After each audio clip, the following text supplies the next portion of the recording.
भारतीय जनता पक्षाचे नेते आणि मंत्री बावनकुळे यांनी काँग्रेस अध्यक्ष मल्लिकार्जुन खरगे यांनी कुंभमेळ्यावरून हिंदूंबाबत केलेल्या विधानाचा निषेध केलाय।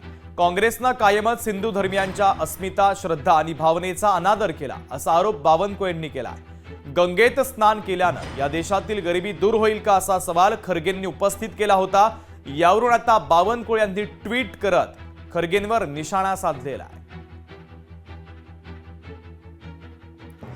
तर त्यांचं ट्विट आपण पाहतोय। गंगेत स्नान केल्यानं देशातील गरिबी दूर होईल का असा निर्बुद्ध आणि तेवढाच संतापजनक प्रश्न काँग्रेसच्या अध्यक्षाने उपस्थित केला आहे। काँग्रेस अध्यक्ष मल्लिकार्जुन खरगे यांचा पुन्हा एकदा कडकडून तीव्र निषेध। हिंदूंची मतं हवी असतात, मग इतका तिरस्कार का? सत्ता नसतानाच काँग्रेसचे राष्ट्रीय अध्यक्ष कुंभमेळ्याची खिल्ली उडवतायत।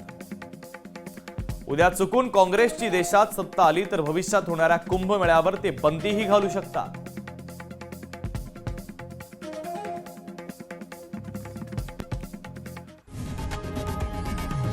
लोकशाही मराठी ऐका, पहा, जागरूक रहा।